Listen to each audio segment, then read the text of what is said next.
நான் எனது வாழ்க்கை பயணத்தில் ஒரு நீண்ட தூரம் பயணம் செய்து வந்திருக்கின்றேன். அது சவால்கள் நிறைந்து, ஆனால் மகிழ்ச்சியும் நிறைவும் தரும் ஒரு பயணம். இப்பொழுது அமைதியாக நான் அந்த வாழ்க்கை பயணத்தின் சில திருப்பு முனைகளை திரும்பி பார்க்கின்றேன்.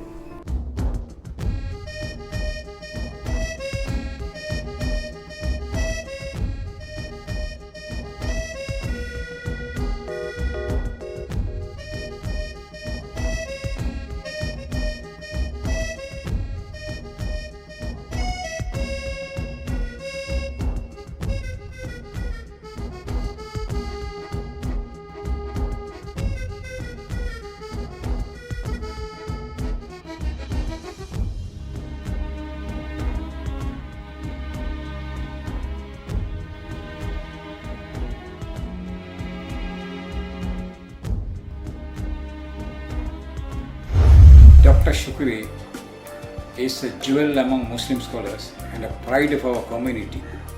He is a source of inspiration to our younger generation.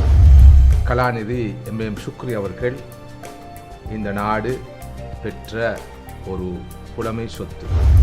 அந்த சொத்தை இலங்கை மக்களும் குறிப்பாக முஸ்லீம்களும் சரியாக பயன்படுத்தினார்களா என்பதே ஒரு கேள்வி. எனது மதிப்புக்குரிய ஒரு ஆசான், அவருடைய சிந்தனைகள் ஆய்வுகளால் நான் வெகுவாக கவரப்பட்டிருக்கிறேன். ஒரு எளிமையான வாழ்க்கையை விரும்பக்கூடியவர், பிரபல்யத்தை விட்டும் விரண்டோடக்கூடியவர்.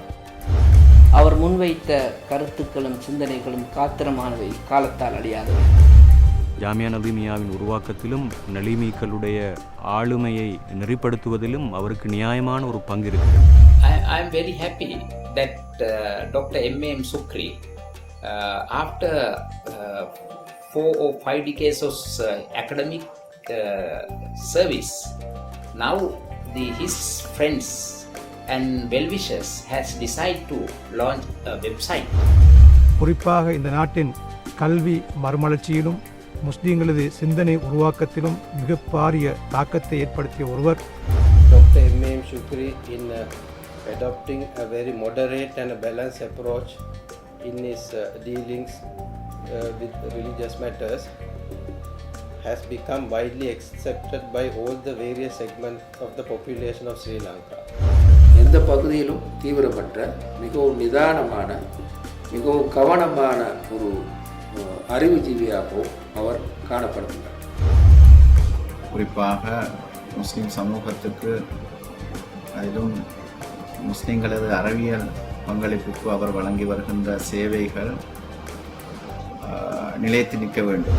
அவரில் நாம் காணுகின்ற மிக முக்கியமான சிறப்பம்சம், அறிவு புலங்கள் எல்லாவற்றிலும் ஒரு மாணவனுக்கு தேடல் அவசியம் என்ற முக்கியமான உண்மையை அவர் உணர்த்தியிருக்கின்றார். ஜாமியா நலீமியாவின் தோற்றத்திலும் வளர்ச்சியிலும் கலாநிதி அவர்களின் பங்களிப்பும் மிகவும் முக்கியமானது.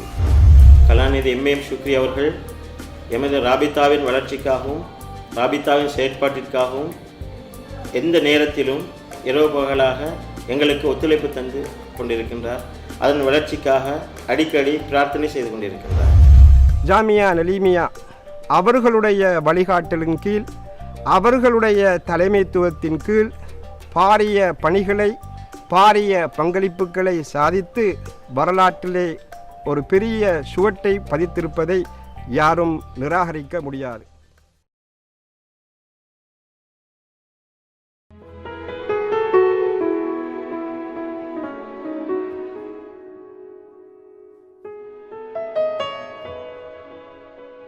காலத்தின் நினைவுகளில் மறக்காத காவியம் போலத்தான் கலாநிதி சுக்ரி அவர்களின் நினைவும். ஒரு அறிவுஜீவியின் வாழ்க்கை பல்லாயிரம் பேருக்கு படிப்பினையாகிறது. உங்களால் நம் சமூகமே மகிழ்ச்சி அடைகிறது, நாடே பெருமை கொள்கிறது. மாணவ பருவத்திலேயே நீங்கள் வெற்றி பெற்று விட்டீர்கள். கல்வியை இறுகப்பற்றி கொண்ட நீங்கள் எடின்பரோ வரை பயணித்தீர்கள். பின் பல்கலைக்கழகத்தில் பணியாற்றினீர்கள். பிறகு சமூக மறுமலர்ச்சிக்கு உங்களை அர்ப்பணித்தீர்கள். நீங்கள் நதீம் ஹாஜியாரை சந்தித்ததும், நதீம் ஹாஜியார் உங்களை சந்தித்ததும் இந்த நாட்டு வரலாற்று நீரோட்டத்திலே ஒரு முக்கிய மையமாகும். ஒரு சமூகத்தின் உறக்கத்தை கலைப்பதற்கு நீங்கள் தூக்கம் துறந்தீர்கள். நதீம் ஹாஜியாரின் கனவு முழுக்க நதீமியாவே தென்பட்டது. அந்த கனவை நனவாக்குவதில் நீங்களும் பங்கெடுத்தீர்கள். உண்மையில் அவை என்றுமே நினைவு கூறத்தக்க பசுமையான நினைவுகள். ஏனென்றால் அவரோடு மிக மிக நெருக்கமாக பழகக்கூடிய வாய்ப்பு எனக்கு கிடைத்தது. ஜாமியாவை உருவாக்குகின்ற பணிகளிலே நிறைய நாங்கள் பயணங்களை மேற்கொண்டோம். அந்த பயணம் அவருடைய இறுதி மூச்சு வரை தொடர்ந்தது. ஆண்டுக்கு ஒரு முறை உம்ராவுக்கு செல்வோம், இஸ்லாமிய நிறுவனங்களுக்கு செல்வோம். ஒரு காலப்பிரிவிலே உலகத்திலே எந்த இடத்திலாவது இஸ்லாமிய கண்காட்சி, புத்தக கண்காட்சி நடைபெற்றால் அதை பற்றி அவர்கள் கூறினால் உடனே என்ன நினைத்து கொண்டு போவார், புத்தகங்கள் வாங்கி வருவதற்காக ஜாமியா நூல் நிலையத்திற்கு. இப்படி பல பயணங்களை நான் மேற்கொண்டிருக்கிறேன் அவரோடும். அவர் உண்மையில் மிக அற்புதமான மனிதர். நான் அடிக்கடி நினைப்பதுண்டு, இவரை அல்லாஹு தாலா ஒரு மகத்தான பணிக்காகத்தான் சிருஷ்டித்திருக்கின்றான். இவர் மூலமாக முஸ்லிம் சமூகம் ஒரு மாபெரும் பணியை பெற்று பயனடைவதற்காகத்தான் இவரை சிருஷ்டித்திருக்கிறான் என்று நான் யோசிப்பதுண்டு. ஏனென்றால் அவரிடம் சில அற்புதமான தன்மைகள் காணப்பட்டது. அவர் ஒரு செல்வந்தர், மிகப்பெரிய பணக்காரர். இப்படிப்பட்டவர்கள் உண்மையில் அறிவை நேசிப்பதில்லை, அறிஞர்களை மதிப்பதில்லை, அறிவின் பெருமதியையும் உணர்வதில்லை. ஆனால் இவர் அப்படி அல்ல. அறிவை நேசித்தார், அறிஞர்களை நேசித்தார், நூல்களை நேசித்தார். நினைக்க நினைக்க ஆச்சரியத்தால் மேலிடும் அவரது வாழ்க்கை அதிசயமானது தான். அல்லாஹ் அவரது முயற்சிகளை பொருந்திக் கொள்வானாக. பன்முக ஆளுமை கொண்ட மனிதர்கள் இந்த உலகில் அரிதாகத்தான் தோன்றுகிறார்கள். அந்த வரிசையில் உங்களது பெயரும் இருக்கிறது என்பதை நினைக்கும் போது ஒரு சமூகமே மகிழ்ச்சி கொள்கிறது. இலங்கை முஸ்லிம்களின் வரலாற்றை தொகுத்த போது நீங்களும் அந்த வரலாற்றில் முக்கிய பாத்திரமாகிவிட்டீர்கள். எமது தொன்மைக்கான வரலாற்று பாதையில் உங்களது நினைவுகளும் நிச்சயம் சாட்சி சொல்லும். வாசிப்பையும் தேடலையும் ஒரு தவம் எனச் செய்யும் நீங்கள் உங்கள் எழுத்துக்களாலும் பேச்சுக்களாலும் இந்த சமூகத்தை அறிவூட்டினீர்கள். உங்களது பன்முக ஆளுமையை பார்க்கும்போது நடமாடும் வாசிகசாலை போலத்தான் காட்சிக்குள் தோன்றுகின்றது. பல நாடுகளிலுள்ள பல்வேறு அறிஞர்களுடன் உறவாடும் பாக்கியம் பெற்றவர் நீங்கள். உங்களது வாழ்வில் அவை மகத்தான சந்தர்ப்பங்கள். அந்த பிரத்யேகமான அனுபவங்கள் உங்களது பசுமையான நினைவுகளில் ஈரம் காயாத ஓவியம் போல பதியமாகி இருக்கின்றன. உங்களை பாதித்தவர்களை, உங்கள் ஆளுமையில் தாக்கம் செலுத்தியவர்களை நீங்கள் எப்போதும் நன்றியோடு நினைவு கூறுகிறீர்கள். இன்றைக்கும் அவர்களை நினைவில் வைத்திருக்கிறீர்கள். ஒரு நன்றியுள்ள மாணவனாய் இப்போதும் இருக்கிறீர்கள். ஒரு மரம் அந்த வித்திலிருந்து தான் பெருவிருட்சமாக கிளை விரிக்கின்றது. எனவே அந்த வித்து மிகவும் முக்கியம். இந்த வகையிலே ஆரம்ப கால பிரிவில் எனக்கு கல்வியூட்டிய ஆசாங்களை நான் நன்றி உணவோடு நான் முதலில் நினைவு கூற வேண்டும். இன்று நான் அரபு கல்வித்துறையிலே அல்லது இஸ்லாமிய கலைத்துறையிலே ஓரளவு பங்களிப்பு செய்வதற்கு அடிப்படை காரணம் அந்த அரபு கல்விக்கான அத்திவாரம். எங்களது அந்த சந்ததியை பொறுத்தவரையில் எங்கள் ஊர் மாத்தறையிலே நான் ஒரு கிறிஸ்தவ கல்லூரியில் கல்வி கற்றவன். அங்கு கல்வி கற்ற நாங்கள் மாலை நேரங்களிலே ஒரு மதரசாவுக்கு சென்று நாங்கள் மார்க்க கல்வியை கற்பதுண்டு. இது அந்த பாரம்பரியம். அந்த மதரசாவை நடத்தியவர் ஷாஃபி ஆலிம் என்று ஒருவர்.